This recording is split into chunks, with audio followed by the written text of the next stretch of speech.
గత కొద్ది రోజులుగా వినబడుతున్న పేరు ఎలక్టోరల్ బాండ్. ఎన్నికల బాండ్, ఈ బాండ్ పేరు ఏదైనా ఇప్పుడు దేశవ్యాప్తంగా చర్చ దీని గురించే జరుగుతుంది. దీనికి కారణం సుప్రీంకోర్టు స్టేట్ బ్యాంక్ ఆఫ్ ఇండియాకు జారీ చేసిన సంచలన ఆదేశం. ఎన్నికల్లో ఎవరైనా నిలబడొచ్చు, కానీ రాజకీయంగా నిలబడాలంటే కోర్టు కుమ్మరించాల్సిందే. మరి ఈ డబ్బు ఎక్కడి నుంచి వస్తోంది, ఎవరిస్తున్నారు? సుప్రీంకోర్టు ఆర్డర్ చెప్పిన ఎస్బీఐ వివరాలు అందించేందుకు తటపటాయిస్తోంది. కమలనాథుల్లో కంగారు ఎందుకు మొదలైంది? అసలు ఏంటి ఎలక్టోరల్ బాండ్ కథ? సుప్రీంకోర్టు ఆదేశాలతో బయటపడే సంచలన విషయాలేంటి? Look into it. రాజకీయ పార్టీ నడవాలంటే డబ్బు కావాలి, ఇది మనందరికీ తెలిసిన విషయం.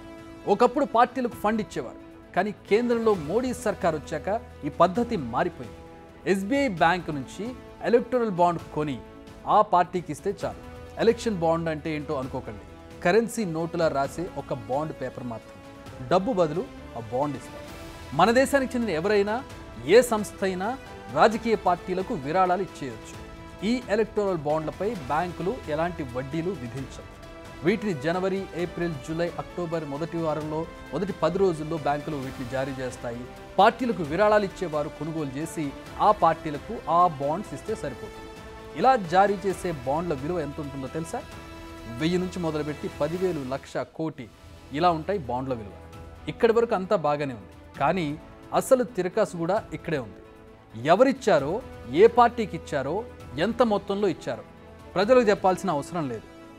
ఈ వివరాలు ఇచ్చిన వాళ్ళకి, తీసుకున్న వాళ్ళకి ఇద్దరికీ మాత్రమే తెలిసే ఛాన్స్ ఉంది. అందులో ఒకటి బాండ్లను జారీ చేసిన ఎస్బీఐ బ్యాంకు కూడా తెలిసే అవకాశం ఉంది.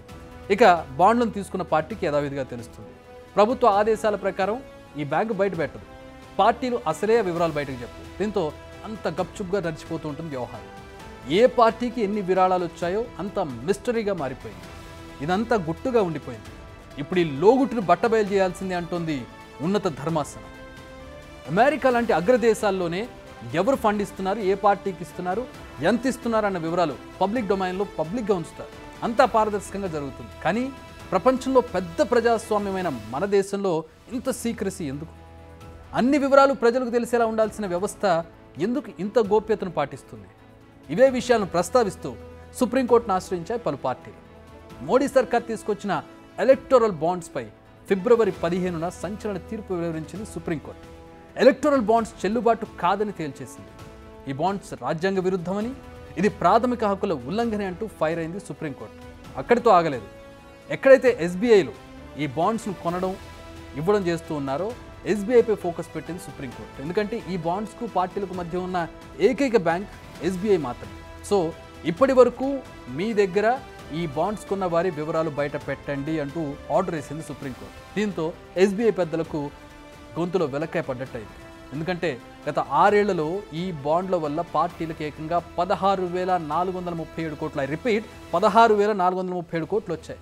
ఇందులో ఒక్క బీజేపీకే 10,117 కోట్లు. 16,437 కోట్లలో బీజేపీకే 10,117 కోట్లు వచ్చాయంటే ఎవరు ఎక్కువ లబ్ధి పొందారో మనం అర్థం చేసుకోవచ్చు. 10,117 కోట్లు పొందింది బీజేపీ. నిజంగా ఇది ఒక సంచలనం. అధికార పార్టీకి ఇంత భారీ స్థాయిలో విరాళాలు ఎలా వచ్చాయి, ఎందుకు వచ్చాయి, ఎవరిచ్చారు? ఇదే ఇప్పుడు సస్పెన్స్గా మిగిలిపోయింది. ఇక ఈ సస్పెన్స్కు ఎండ్ కార్డు పడాల్సిందే అంటోంది సుప్రీంకోర్టు. వివరాలన్నీ బయట పెట్టేయండి అంటూ ఎస్బీఐ పెద్దలకు ఆదేశాలు జారీ చేసింది. ఈ నెల 13 వరకు వివరాలన్నీ ప్రజల ముందు ఉంచాలని ఆర్డర్ వేసింది. అయితే ఎస్బీఐ పెద్దలు ఇప్పుడు కొత్త రిక్వెస్ట్ను కోర్టు ముందు ఉంచారు. మరీ అంత తొందరగా అంటే కుదరదు. జూన్ 30 వరకు, అంటే ఎలక్షన్స్ అయిపోతాయి అప్పటికి, ఆ గడువును అప్పటి వరకు ఎక్స్టెండ్ చేయాలని కోరుకుంటున్నారు. ఎస్బీఐ వేసిన రిక్వెస్ట్ పిటిషన్ ఇప్పుడు కొత్త అనుమానాలకు తెరలేపింది. ఎందుకు జూన్ 30 వరకు ఎక్స్టెండ్ చేయాలి? ఆ డేటే ఎందుకు? ఇప్పుడు ఎందుకు బయట పెట్టలేరు? డేటాను బయట పెట్టడం అంత కష్టమా? కానే కాదు. ఎందుకంటే ప్రపంచానికే సాఫ్ట్వేర్ని ఎక్స్పోర్ట్ చేసే దేశం మనది. మన వాళ్ళు అనుకుంటే ఎస్బీఐ డేటాబేస్ నుంచి ఈసీ డేటాబేస్లోకి డేటాను ట్రాన్స్ఫర్ చేయలేరా? పోనీ కవర్లో ఇచ్చింది, మాన్యువల్గా చేసింది అనుకున్నా కూడా ఎస్బీఐకి ఉన్న సిబ్బందితో, సుప్రీంకోర్టు ఆదేశాలతో వాటిని కొన్ని రోజుల్లోనే సార్ట్అవుట్ చేసి వాటిని కవర్స్లో సబ్మిట్ చేయవచ్చు. కానీ కావాలనే ఎక్స్టెండ్ చేయాలని చూస్తున్నారు.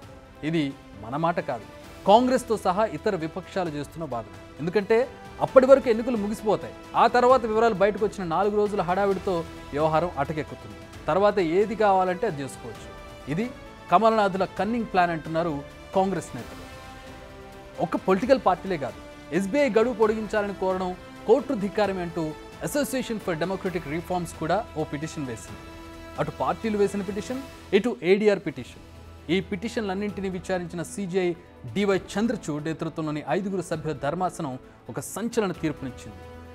ఏదేమైనా ఈ నెల 15వ తేదీ సాయంత్రం 5 గంటల్లోపు ఎవరెవరు ఎలక్టోరల్ బాండ్లు కొన్నారు, ఎంత విలువైనవి కొన్నారన్న వివరాలు ఎలక్షన్ కమిషన్ సైట్లో కనిపించాల్సిందే అంటూ అల్టిమేటం ఇచ్చేసింది.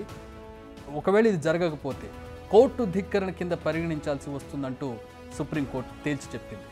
మరి ఎస్బీఐ కోర్టు ఆదేశాలను పాటిస్తుందా, ధిక్కరిస్తుందా? ఎస్బీఐ రిలీజ్ చేసే డేటాలో ఉండే పెద్దల పేర్లు ఎవరివి? ఏ పార్టీ పేర్లు బయటకు రాబోతుంది? ఏ సంస్థలు ఎంత ముట్ట చెప్పాయి? బీజేపీ వల్ల లబ్ధి పొందిన వారే బాండ్లు కొన్నారా? ఎక్కడైనా క్విడ్ ప్రోకో జరిగిందా?